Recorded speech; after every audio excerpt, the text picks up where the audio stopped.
Howdy, folks. Happy Valentine's Day.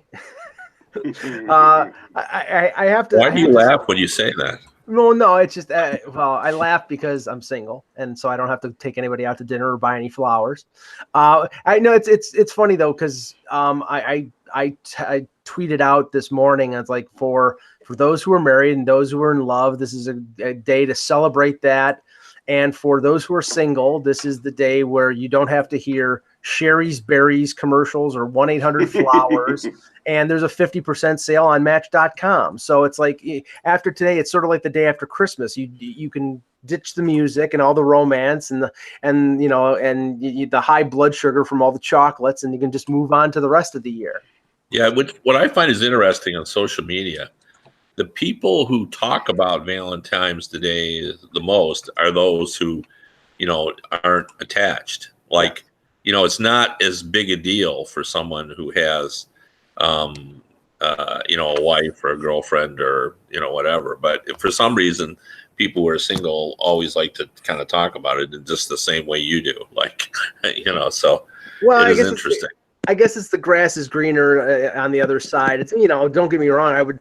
I'm a romantic at heart, so I would prefer not to be this sarcastic and bitter about Valentine's Day. But it is what it is. What the hell can I do? I will say I went to Kroger grocery store last night, and when I came back, my wife said, "What took you so long?" And I said, "Well, tomorrow's Valentine's Day." So like everybody and their brother was there getting a card or flowers or a chocolate cake or, a box of candy. And so, my Kroger was crowded last night at 7:00 because today was Valentine's Day. Well, the supermarkets in Buffalo were crowded, but for a different reason. We had a whiteout storm at about 5:00. So the shelves had been emptied of bread and milk. So if everybody is expecting that for Valentine's Day, they're going to get it. Russ, did you have anything for pre-show?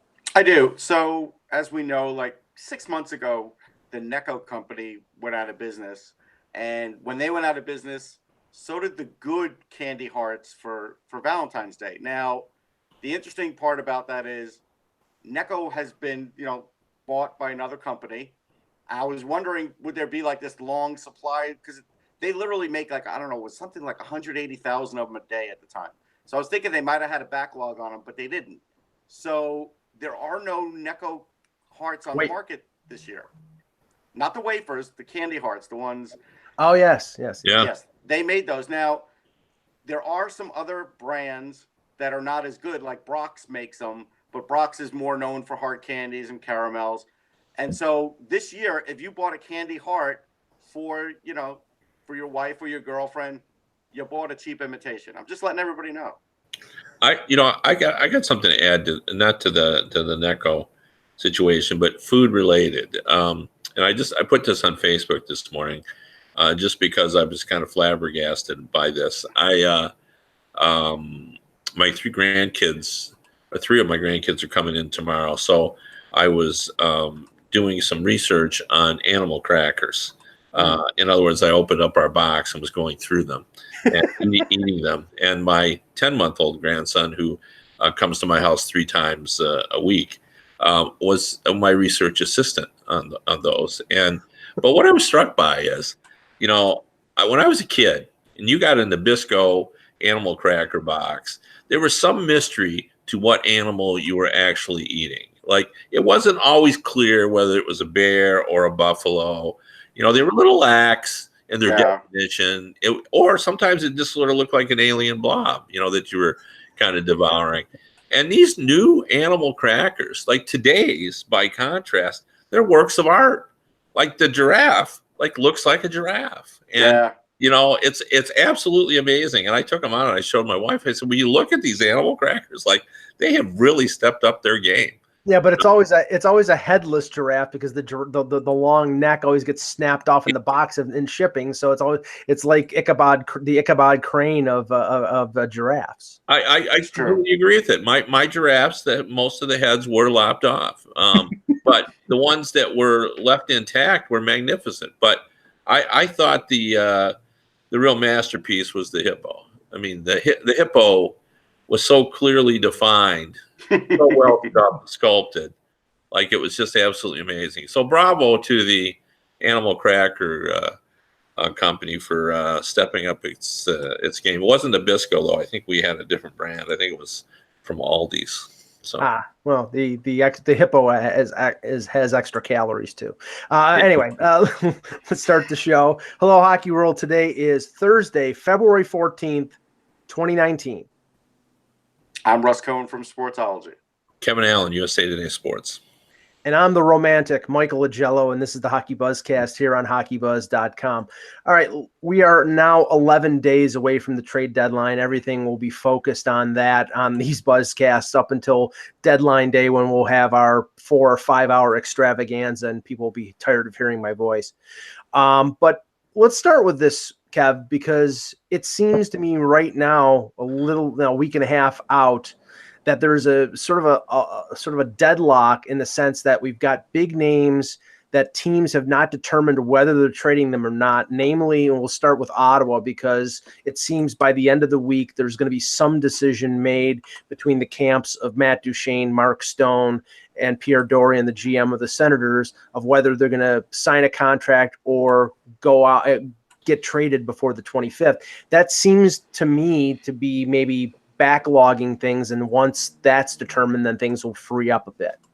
I completely agree. I've actually talked to 4 general managers in the past 5 days, and all of them, it was almost like there was a meeting and everybody got on the same page on what they were going to say. The 2 factors that are influencing the trade market is the teams that have climbed back in the race, the St. Louis Blues in particular, has sort of changed things around. People were sort of targeting players on St. Louis that they might be interested in, and now it looks like the Blues are, in the mix and won't be moving some of the players that I think people anticipated. I don't think you can get Braden Shen, and I think people were kind of thinking, they might be able to get Braden Shen. But the other big thing is, just as you mentioned, is the whole Ottawa situation, and the reason is that most of the contenders are interested in those 3 players. Mm-hmm. And until they get resolved, it's just everybody's just gonna have to wait on the other players. Like I had 2 of the 4 tell me, as far as they can tell, there's no action on anybody else right now. Like everybody's just thinking, well, we'll wait. Other than obviously minor players that only one team, would be interested in. So I think it's going to be interesting, and those are all big players. And I just wrote today, it could come down to, and there'll be others involved as well, but it could come down to David Poile versus Kevin Cheveldayoff for, Stone and or, Duchene. And, that's going to heavily influence what happens in the Western playoffs. I mean, it's not unthinkable that those 2 teams will play each other, and both of them are trying to fix their second line. It's even more imperative for the Predators because, they have the worst power play in the National Hockey League. It's absolutely amazing. What's amazing about it is that there's total frustration within the organization about this power play. And yet when I read the quotes from Pierre Laviolette, he always sounds like they're always on the verge of coming out of it. He never says anything bad about the power play. He always says, well, we're doing the right things. We're just having bad luck. And I know within the organization there's pretty heavy frustration about having the skill level they do and not being able to find the net. So I think Nashville's got to address its second line. And of course, the second line is the issue for the Winnipeg Jets as well. They want to get Patrick Laine, move in. And they think back to last season when they brought in Stastny. It made such a big difference on their team. And I think they'd like to find a player like that could sort of, kind of spark the team, re-energize it a little bit. No, Kev, let me ask you, I felt like weeks ago, Chuck Fletcher should have moved Wayne Simmons simply because things would get like this closer to the deadline where now teams they're all sort of waiting for these big chips to fall. Do you think Fletcher maybe miscalculated and should have tried to get a deal going like a few weeks ago, 2-3 weeks ago, before all other players became available and then distracted the other GMs and made them interested in them instead? Well, you might be right because obviously there were teams that were willing to pay to make moves earlier. However, saying that, I still think if he's going to move him, he still has a pretty big group of teams that will be interested. I think Calgary's going to make a move. a significant move. I think Carolina is looking to make a significant move. I think there are at least 6 or 7 teams. And to be honest, if the Blue Jackets, one that doesn't get talked about enough, but if the Blue Jackets trade Panarin, I've said before that I'm totally unconvinced that's the right thing to do because I think it's important for the organization to make the playoffs. Mm-hmm. Saying all that, what I do recognize is if you're going to trade Panarin and you're committed to that, you have to get back somebody who can help you offensively. But what is lost is it doesn't have to come in the Panarin deal. Right. Like you could trade Panarin for 2 first-round picks or a first-round pick and a good young player, as long as you can make another deal and get someone. And, maybe that's a guy like, Simmons or, right. Who gives them, toughness, even more toughness than they have, and, can help you offensively as well. So I don't think it's too late, but I see your point definitely about moving him earlier.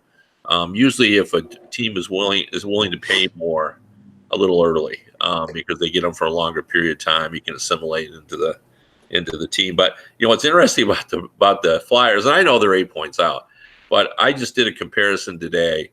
They were 896 save percentage. They are without Hart, and of course he's at 924. Now, his 924, obviously, in this season in particular, when save percentages is down, is better than any team save percentage in the National Hockey League. So even though they're 8 points out, but they're 8-1-1 in their last 10. Right. Is there any scenario where they can talk themselves into believing that they can make a run at the playoffs? Well, I think they can talk themselves in because I think they've been lying to themselves for the last month or so. I mean, there's no doubting Carter Hart is a great young goaltender, and they've been playing, great in the last, I'd say, 6 weeks. But yeah, they are 8 points out, and if you look at the last couple days, Pittsburgh beats Edmonton. We'll talk about that in a little bit. Columbus beats Washington. Buffalo beats the Islanders. That negates the victory that Philadelphia had against Minnesota, that comeback victory. You turn around, you think you're gaining ground, and when 1 or 2 of these teams win, you're just spinning your wheels. I mean, that's the thing. I mean, Russ, we talked about this before. I don't see any upside in holding off trading Simmons unless you think you can get more before, in the couple days before the 25th. I would trade him now. I would have traded him already. I would trade him now. I think they have talked themselves into we have a chance. I think they're trying to keep the fans engaged that they have a chance. But, Kevin, we watched the Pittsburgh game last night, and it's always easy for the broadcast team and all of us to point out what's wrong with Pittsburgh, but they still have enough that's right about them in key parts that there's no way the Flyers are going to be the team that overtakes Pittsburgh in the standings. So who exactly are they going to overtake? I don't know. Is it Montreal? Montreal, I think, has made enough moves now with Carey Price playing well that the problem is what this 924 did for the Flyers is it just brought them up to like the NHL average. So they're playing more than the NHL average since Carter Hart got there, but they were so far under the NHL average before. Yeah. Now they're just at the point where they're just on a treadmill. What it accomplished is it took him out of the Jack Hughes sweepstakes. But right. But the rumor that has been coming out over the last 24 hours, Kev, is that there's a tie-in between Cam Talbot and the Flyers with the Edmonton. Cam Talbot now the pending UFA with the Oilers. How many goaltenders can they have? Especially they have rentals already with Elliott, who's just coming back from his injury, and Neuwirth. I guess it makes sense if they decide that they're going to sign Talbot and extend him, or just give him a little bit of a 6-week preview before they make that decision. But I'm not sure what is going on there in terms of the Flyers' interest in Talbot. What do you think? Yeah, I'm not sure I understood it. I've seen that as well. I get the theory of it. When you got a young goalie, you like to have a veteran who's been around the block, who's been a number one goalie, and just in case he falters, he goes through a sophomore jinx next season, all that. But I don't know. Is Talbot the answer? He couldn't lift up the Oilers. But I think things are so bad there, Kev, as far as I was in that locker room just a week ago. They were tense. They're defensive. You saw last night that they lacked confidence when they were down a goal and had the extra man on the ice. They had no confidence. I think you take Talbot out of that, and he gets the frustration immediately leaves him, because even he was frustrated, and it's hard to frustrate Cam Talbot. Like, he's an extremely positive guy. And to his defense, Kev, I don't think King Kong could lift the Edmonton Oilers right now. I mean, watching that game last night, I mean, my feeling toward Connor McDavid over the last couple months is sorrow. I feel sorry for him because you got 2 or 3 really good players in Draisaitl, in Nugent Hopkins, and in McDavid, and they're surrounded by mediocrity. And their defense is not good. Their team defense is not good. Hitchcock is getting continually frustrated now. It's mounting to the point that today he's not even running practice. They got Glenn Gulletson running practice. I mean, and then I see an article in The Athletic earlier this week that says Keith Gretzky is going to be a buyer. I mean, are they just lying to themselves? Because it doesn't make any sense the way they're approaching things. Yeah, well, I agree with you definitely about Connor McDavid. I've been saying that for a while, that it's just the saddest thing going in the league right now. It is.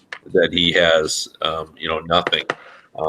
And, you think back to when Crosby came, and they built around him, and it was a slow progression, but you could see it coming. And if you're Connor McDavid, you don't know when it's coming. You don't know anything. You don't know where you'll be a year from now. I mean, I know he'll be in Edmonton, but you don't know where the team will be in terms of, who's going to be there, because there's going to be some sort of start over yet again. Right. And, the most frustrating aspect about that is, and I say this all the time on Broken Record, but, everybody who comes in professional sports seeks the 5-year cushion. They want to say, well, I got to start over. It's like I'm starting from scratch. Everybody says that because, they're buying time. And if I'm an owner in today's parity NHL and someone says, I need a 5-year plan, I say, get out of my office.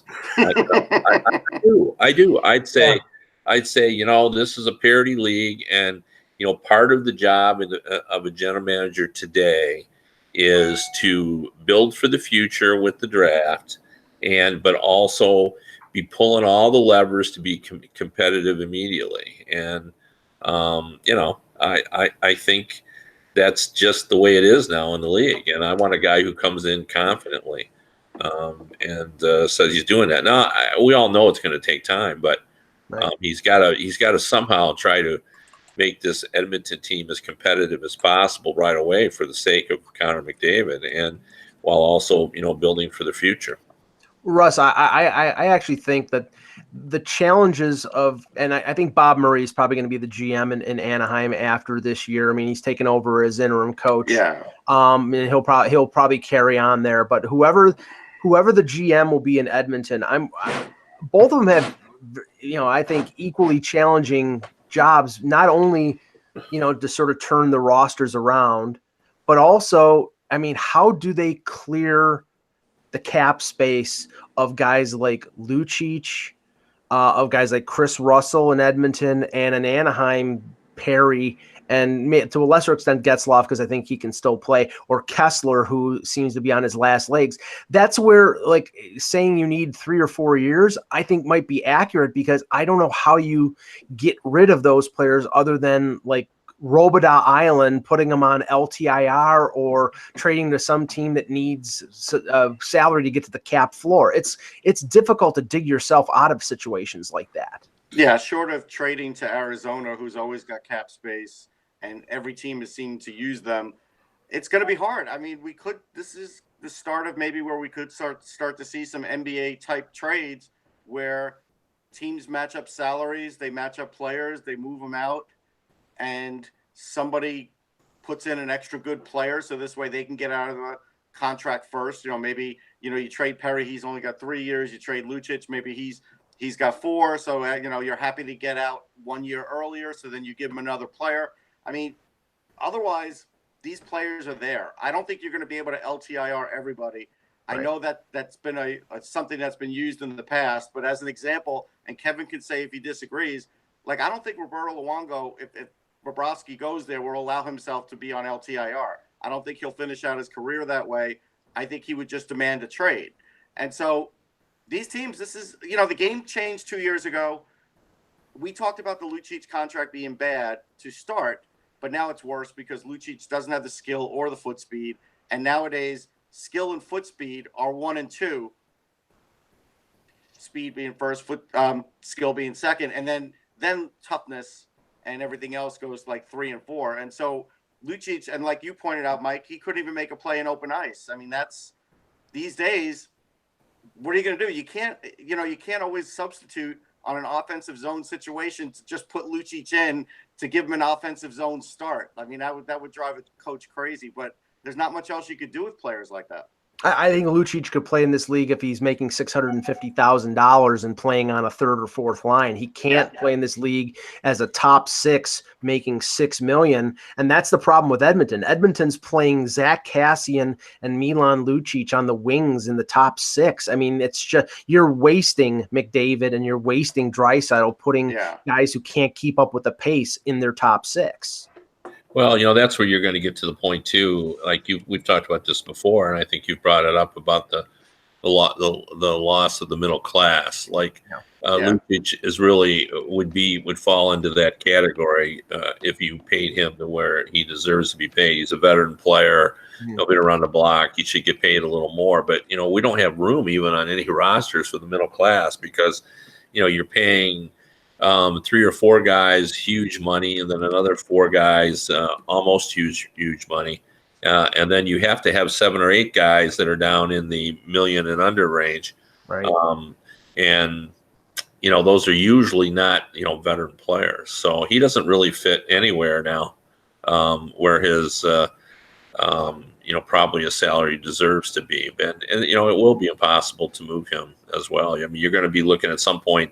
The money will get down to the point where they'll just have to buy him out.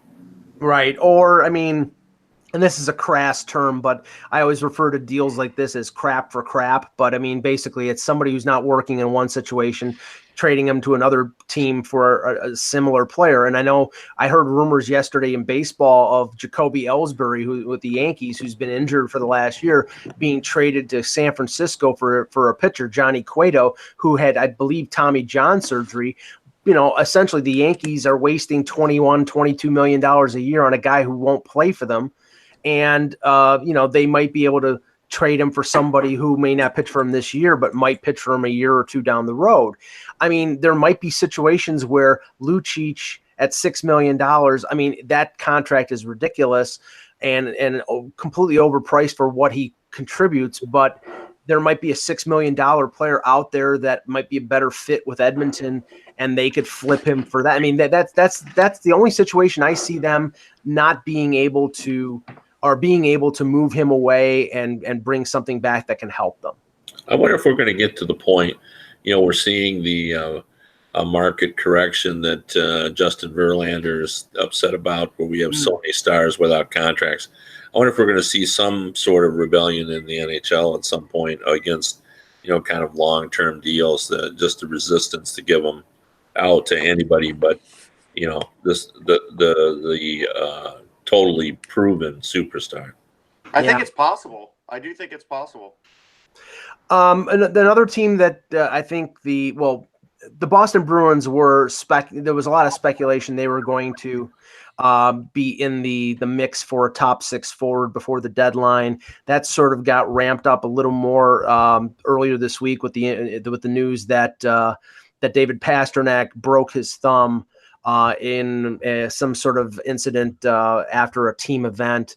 Now, Kev, they came out and said it's 2 weeks and then we'll look at it. But it's not the comments of Don Sweeney were very couched to prevent any kind of sort of ramping up of the price on what they were potentially going to go for at the deadline, because everybody, okay, Pasternak's out, all of a sudden, if you want player A who's going to play in your top 6, the price just went up because now you're even more desperate because Pastrnak is out. But he's trying to say, oh, well, we're not changing anything. We're continuing the same approach. I mean, I can't see that they're taking the same approach right now with him out conceivably for a month or longer. Yeah, no, I'm not buying that. I think they're going to have to try to get someone. But especially, I'm always worried when they start talking about injuries is we're going to look at it in 2 weeks, which, to me says, well, we'll have a better idea how long he's going to be out. Not that he's going to be ready in 2 weeks. I don't have any inside information, but that would be worrisome to me if I was a Boston Bruins fan. Yeah. Hey, Peter, we welcome Peter Tessier to the show. Hi, Peter, I mean, I understand Don Sweeney's point of view here. He's like, if all of a sudden he's talking to Jarmo Kekalainen about Panarin, or he's talking to Pierre Dorian about Duchesne or Stone, and all of a sudden Pasternak goes out, they're obviously going to say, okay, well, the price of poker just went up because you're more desperate. I mean, we don't know how long. We don't know the severity of the injury. He's saying 2 weeks, but I've never heard of a broken thumb being 2 weeks. So I'm assuming it's going to probably last into March. And I just think that makes Sweeney a little more desperate to add that scoring forward that they've been looking for. Yeah, I think it should be. And to complicate matters, if Boston is believed to be taking a look at Stone, as is Winnipeg, the Jets got the same similar news, not quite as severe in terms of a broken thumb, but Nick Ehlers, who's supposed to be back any day now, has been delayed 1 to 3 weeks. Yeah. Well, so things get a little more complicated there for the buyers, depending on if it's made more become a little more aggressive. The only thing I would say about the Panarin situation or the Ottawa guys is the price. That price is going to be set by the marketplace, not by the need of one particular team. Like the marketplace for those players we're talking about is so strong because there's so many teams interested. So I don't think that would be the case where Boston would be impacted by that. I think they'd be impacted for if they were for a player they were going after that may have been their A choice, their B choice, or their C choice when they're going to be desperate to get a guy, and some team's going to be able to say, well, yeah, but you really need him, so the price is this. But probably not for the big guys because there's just so many teams interested that will determine the market for those guys. And Russ, I mean, what kind of difference are we talking about here? Is it, let's say, like, okay, they want to give up Zaboral, and now all of a sudden a team is asking for Vakanainen? I mean, it's like I don't think it's going to be so much ramped up that it's going to be something that Sweeney's not going to do. I'm sure he's got a list of players he doesn't want to give up, and maybe a little bit of desperation sets in that, he says, okay, well, maybe I have to give up somebody off that list, but I don't think it's going to be like all of a sudden he's being asked for, Charlie McAvoy in a deal. No, but when I was in Boston, I did hear the name Torrey Krug, and maybe Torrey Krug's a guy they actually would give up. And even though it seems counterintuitive because he gets points and everything else, they may have suitable replacements for Torrey Krug. And if they do get desperate to need that offense, maybe he is the guy. I think that could be something that is a catalyst for a trade, because if you're one of those teams, everybody could use a guy like Torrey Krug. I think clearing Torrey Krug's salary is basically saying this is what we're going to pay for, or we're clearing this to sign McAvoy because McAvoy is eligible for a new contract next summer. Okay, one interesting, we mentioned it a few days ago, and based on, it's not a precipitous fall in the standings, but a sort of a constant fall of the Minnesota Wild that we saw them blow that lead to Philadelphia a couple days ago. The name of Eric Stahl has started to pop up. And if you think about it, Kevin, Eric Stahl with a $3.5 million salary coming off a 40-goal season, I mean, I think Minnesota can rake in a great return because his salary is so cheap. It's just a question of whether they want that. With Koivu out, that's basically a sign that they're saying we're not competitive and we're not going to be in this. Well, it would be if they did that, to be sure. I just can't imagine Craig Leopold allowing them to throw in the towel. He wants to compete, and they're certainly not done yet. But I agree with you. I mean, Eric Stahl, that's turned out to be one of the most successful free agent signings. Yeah. He's really reinvented himself. It looked like he was on the downward slide in Carolina, but I think, you guys were talking about Cam Talbot and, persuading me and doing a good job of saying, once he got out of Edmonton, he would be a different guy. And this is a completely different situation, but I think that happened to Eric Stahl. He was part of an organization that wasn't winning. I think he was kind of down about that. He was sort of blamed for the failures as one of the stars of that team. And then suddenly he got out of there and he felt re-energized and he played like the Eric Stahl that we saw early in Carolina. And because of that and because of his price is inexpensive, they have a pretty valuable player that they could move. I think they would get a lot for him. Boy, he'd look good certainly in Winnipeg. He'd look good in Nashville. The interesting thing, Kev, is they've been having trouble holding leads, and it's not necessarily because of Devin Dubnyk. It's just they've been losing leads, and you wonder if they did trade Stahl and they got more forwards who are still good offensively. They got one real good defensive stalwart as a forward. Would that help them? They could probably get 2 players for Eric Stahl, or at least a player and a pick. Would that help them more? Maybe Eric Stahl just defensively isn't good enough anymore to cover guys in the top 6. But if they get somebody who could, they still could make the playoffs. I mean, they're in the wild card spot. Yeah, but the problem with that is that the teams that are going to try to acquire Eric Stahl are in the playoff hunt, and they won't be able to give up those players. Right. They're going to be wanting to give up, prospects, and those are always the issue with trying to make a hockey trade. At the trade deadline, you don't see that. You see prospect trades because the teams that want the players are not in a position to give up those assets. So it's going to be interesting. But Stahl's an interesting case, and I don't know. I mean, Russ knows Minnesota better than I do, but I wouldn't raise the white flag yet. I wouldn't either. Bruce Boudreau came out today and was saying he's optimistic about making the postseason. Yeah. Mm-hmm. And if he's got a drive and it's Bruce Boudreau, you're probably not writing things off yet. I mean, Luke Cunning's been on fire, right? So that's another guy who they had sort of been waiting to catch a little fire. He has now. So I just don't see him giving up. Can I just say here that I'm bullish on Bruce Boudreau, and that's probably not a surprise. I'm an old school guy, and he's old school. But I think he does a nice job, and I really have felt that his poor postseason performance as a coach has been mostly bad luck, and then perhaps players just kind of clutching because they want him to succeed and they kind of know his history. So, Kev, do you think he's like the Joe Torre of the NHL? Because that was the same thing that used to happen to Joe Torre until he, got to the Yankees. Yeah. I mean, he just has not. He's just had really bad luck, and I think players really want to perform for him. He's, I do too. I say all the time, it's like playing for your grandfather. He's, sure he can be a curmudgeon at times, but mostly he's fun. He's kind of a fun guy, and players like him. So, and I do think, and I know I talked with Murray about this when he was in Anaheim. He thinks sometimes players try too hard for him. They want to be successful, and they start to, grip their sticks because they worry about him. Although if I was playing for my dad's dad, that grandfather, if I broke a stick and told him it was $250, he would tell me to take the stick up and get back out there. and you can't lay the blame on Boudreau.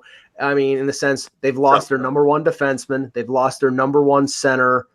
I mean, he's gotten good years out of Parise and Suter, but I mean, they've lost significant players. I mean, if they just miss, I don't know whether his job is on the line or whether they bring him back, but I would hope that they would give him another chance. Kevin, let me ask you about this one, because I'm flipping through the channels on Tuesday, and it always irks me when I turn on a Florida Panthers game, and they were playing, I think, Dallas at that point. It's a Tuesday night at the BB&T Center in Sunrise, and I could count on 2 hands the number of people I saw in the 100 level. And I mean, they draw maybe 3,000-4,000 a night during the week, and on the weekends they draw more. And I know they draw a lot when Toronto or Montreal play, but they can't be a big financial success right now. And I'm hearing all these connections between them and Panarin and Bobrovsky in the summer. And I'm like, where are they getting this money from? Because they're really right now. I mean, except from the county in Florida who are reimbursing them. Well, Vinny Viola, has money. He's certainly capable of supporting that team, from what I'm told. And I think a lot of these issues, and we've seen it in Arizona for a long time. We see it in Florida as well. I mean, it's just a wonder by everyone if they could ever get a sustained level of success out of those teams, of whether they could transform them into something similar to the Tampa Bay Lightning in terms of fan success and success on the ice. And they've been unable to do that. I mean, we haven't seen that out of the Panthers. It looked like when Dale Talon got there that he was going to turn it around, but it really hasn't happened. And we haven't seen that level of success in Arizona, so we're still kind of left wondering whether those franchises can do it, can get it done, can be successful kind of on and off the ice. And I think that's what the whole idea of Panarin and Bobrovsky would be all about is could they sort of transform that team into a successful team, and that thereby answer the question once and for all whether or not the team can be successful on and off the ice there. Good. I was going to say, I mean, I think Kevin's, making a good point, and I think that's why they did do the agent thing, and I think they are going to try and get both players. That's how we saw the Miami Heat draw fans there, and I guess that might be the only way to draw fans in that market, because when the Marlins have done that, they've drawn fans, and then once they become uncompetitive, they lose them. But the problem is, like Kevin said, they can't seem to sustain any kind of competitiveness for 2-3 years, so they can never build a fan base. And I don't know. I think Viola's going to be in it, certainly beyond Seattle, because he'll get his payday for that. And nobody's going to turn down a franchise fee that they get out of Seattle. Each club gets it. But beyond that, if they can't get it going, then Kev, the future of Florida will definitely be in question, I think.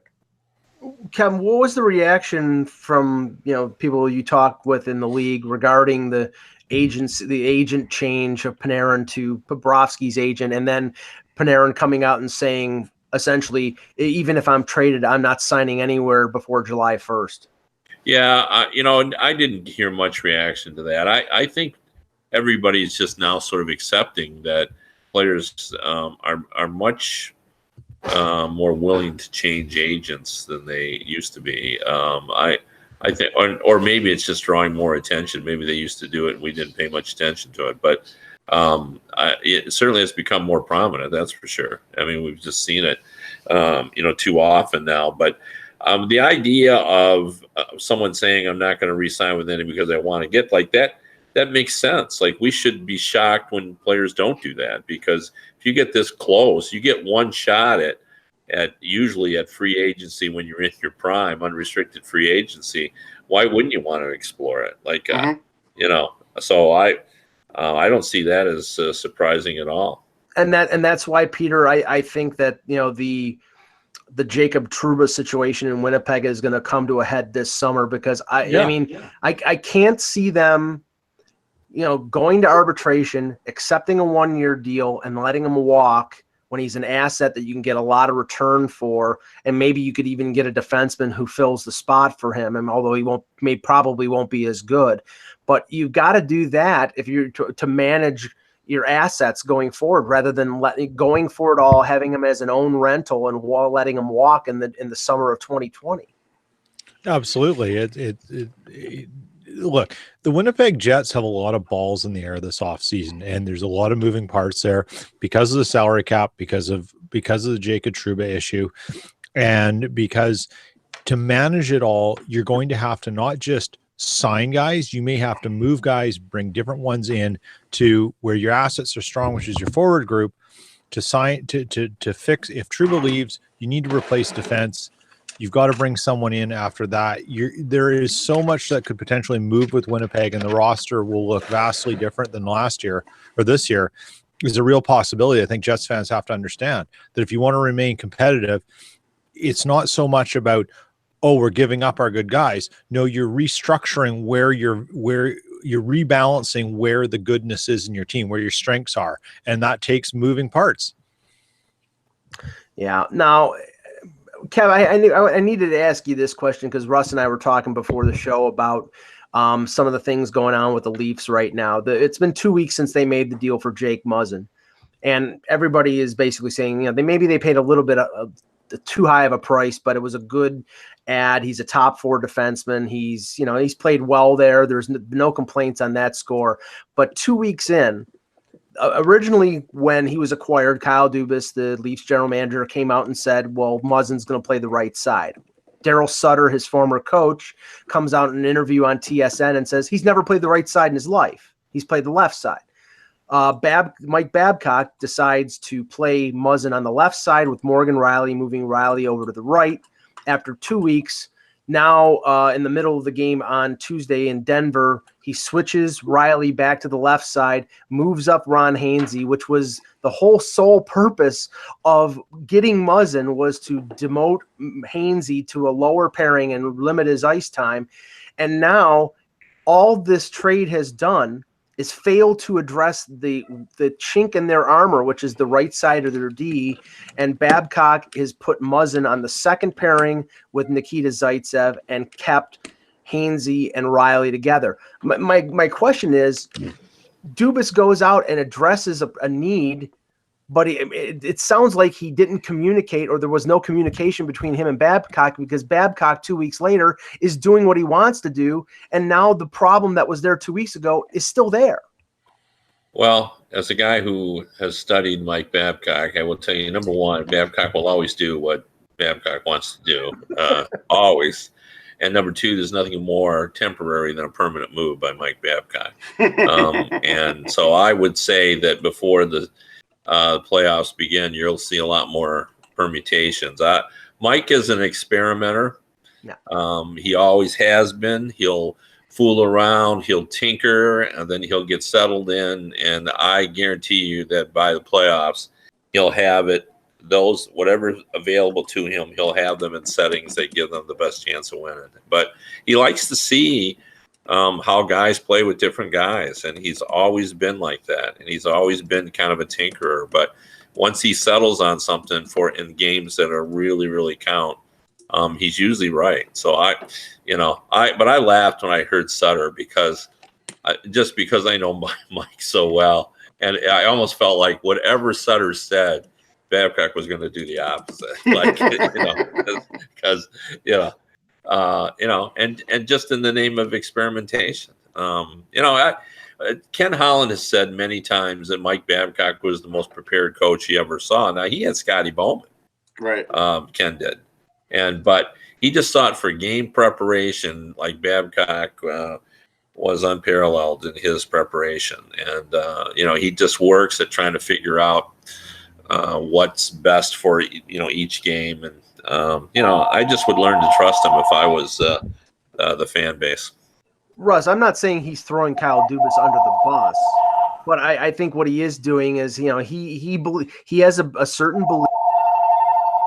He has a certain belief in terms of what his players are capable of doing, and he's gonna implement his lineup based on that. So, but the thing is, it's like it does hang Dubas out to dry a little bit if he trades a first round pick and a top prospect to get Muzzin, and then the main benefit of Muzzin is he's there next year to replace Jake Gardner when he walks in free agency, and doesn't really improve the situation this year when it was meant to do both things. Well, this is why this is why in the NHL you don't make a coach a GM. Russ, no volume. Let me see if you're. Hold on. Try talking now. Hello. You're muted. Maybe you're muted. Just log off and log back in. I'll send you another invite. Okay. Peter. In this situation, I think that if you're giving up those kind of assets for a guy like Muzzin, you have to put him. I mean, it's best for you to put him in a position that's best for your team, and he's clearly better on the left side than on the right. But the right side is so weak, you need to address it in some way. I mean, this is a discussion we've had for a long time, and I wouldn't go so far as to say Mike Babcock's throwing Dubas under the bus. I suspect that when this was in the works, Dubas and Babcock had a discussion about it to understand what was going to happen, because I don't think Dubas would have taken this on plus the extra year without understanding what his coach was going to do. But it does speak to something that Mike Babcock sees and believes in. And there has been times where there is reason to sort of be a little curious about his thought process on certain things with roster utilization. This is another one. But you know, until something changes, it's probably going to be the way it is, or until we see a reason to change, and whether that be an addition by either trade, or perhaps after the trade deadline's done, teams can call up people, they bring someone else up and pair them with Muzzin at the risk of, you know, so they're not over the roster limit, have to send someone down, blah, blah, blah, blah, blah. It'll be interesting to see. Well, Kevin, there have clearly been instances over the almost 4 years that Babcock has been in Toronto is if he doesn't like a player, he's not going to play him. And if he loves a player, he's going to play him to death. And the only way that he's prevented from playing those players to death is if the general manager doesn't bring those players back or trades them. And the example last year was Leo Komarov and Roman Polak. He trusted them. They were veteran players. Polak was let go as a free agent. So was Komarov.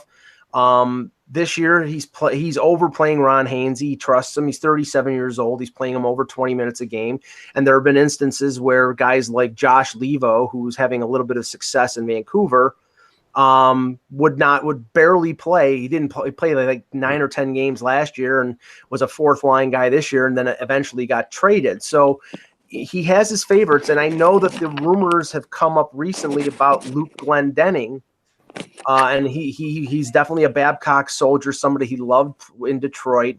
And last year the rumors came up, and apparently Ken Holland asked for a second-round pick, and Lou Lamoriello said no. And now they've come around again, and I know Frank Cervelli reported that Ken Holland's asking for a second-round pick, and more than likely Dubas is going to say no. So it's weird. I mean, I know coaches have favorites, but Babcock is very strong in his beliefs of who he likes and who he doesn't like, and he's not going to play the guys that he doesn't like. Well, you know, he functions as kind of a co-general manager, and he can do that. He's got 50 million reasons why. Right. Yeah. You know, because he's going to be around forever. You know, some GMs are not comfortable bucking their or some coaches are not comfortable bucking their general manager.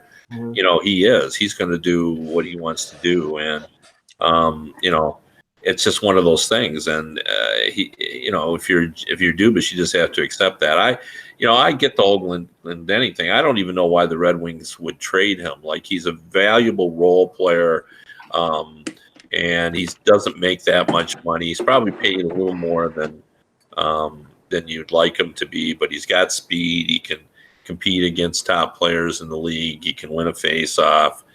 He's gritty. He can block shots. So, you know, there's reasons to like him. He's the type of guy you want for the playoffs. Kev, I think what's going on here is that Babcock is sort of letting Dubas know, I'm going to do what I want. I'm going to try what you want. And if it doesn't work, I'm going to go back and do what I want. And I don't know if Kyle Dubas is going to give in on that. I got the impression when he took over the job that he was going to do less and less of that as time went on. And I think there could be eventually, you know, a little head smash in there. Yeah. Well, I mean, head smashing Dubas of Babcock. Yeah, both of them just clashing. Yeah. Yeah, because that's not going to work.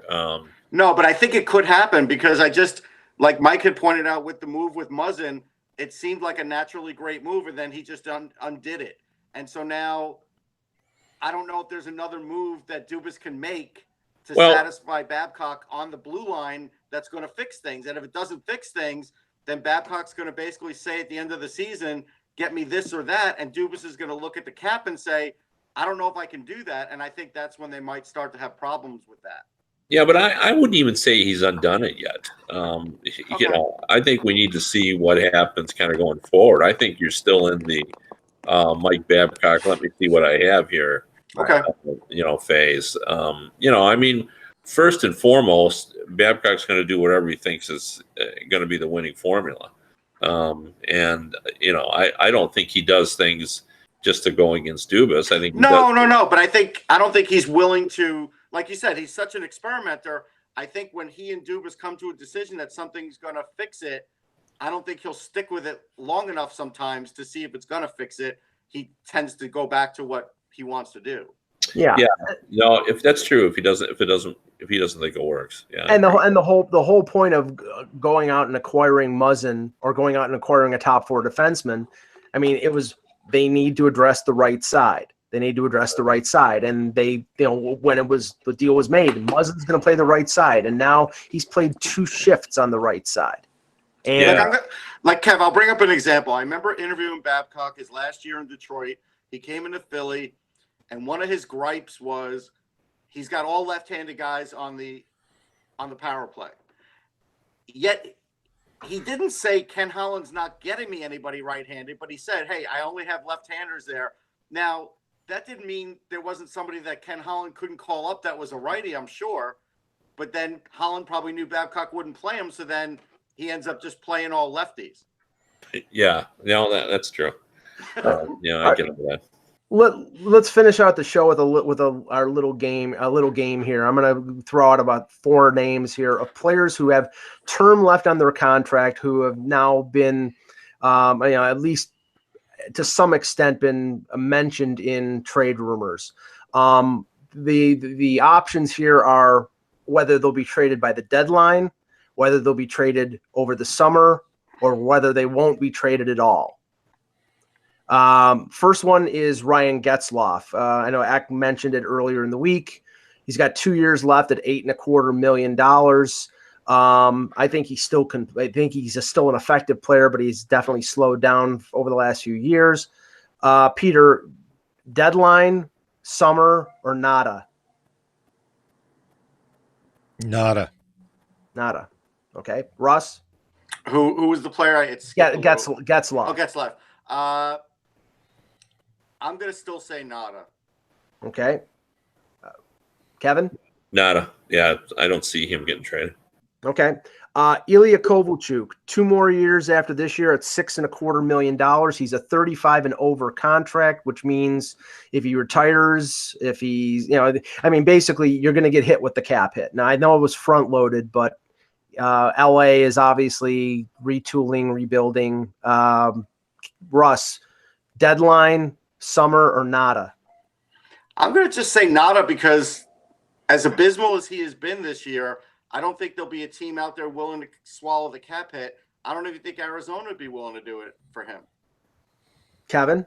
Nada. Yeah, I don't see it either. Wow. Peter? Sorry, who was that again? Kovalchuk. Nada. Why take that risk on? Just no.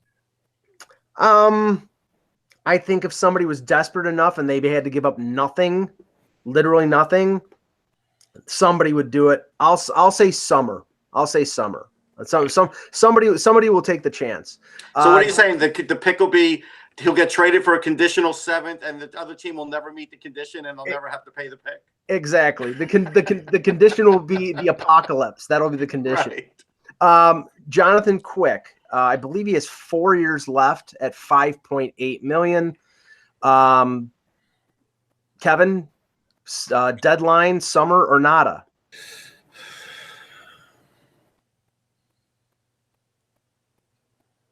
Kevin? I'm thinking. We heard it. You know what his no trade situation is? I believe it's a modified.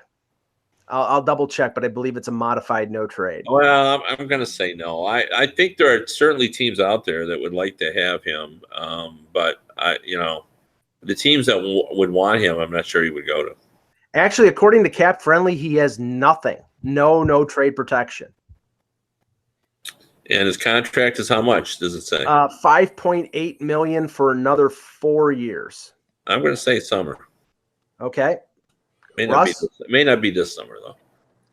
Russ. Yeah, that's the thing. Is it this predicated on this summer? This only? this Okay. summer. Well, this summer I'd say no, but All right. I think he will be traded. I'm going Nada because when he came in town, he played as good as I'd ever seen him play, and I don't think they expect this rebuild to take longer than 2 years. So even 2 years of him, like Cal Peterson's a really good goalie, but Cal Peterson will just have to wait his turn or wait 2 or 3 years. Maybe they trade quick in the last year of his deal. I don't think it's going to happen yet. No. Peter. Nada. I think he stays put. Okay, 2 more and we're done. Dougie Hamilton, 2 more years at $5.75 million. He's been traded twice already in his career. They are the Carolina Hurricanes are loaded with right-hand shot defensemen. Peter, you first. Deadline, summer or nada? Man, I think there's a deal to be made at the deadline. I just don't think it happens. So I think summer. I don't think the right team comes to the plate at the deadline.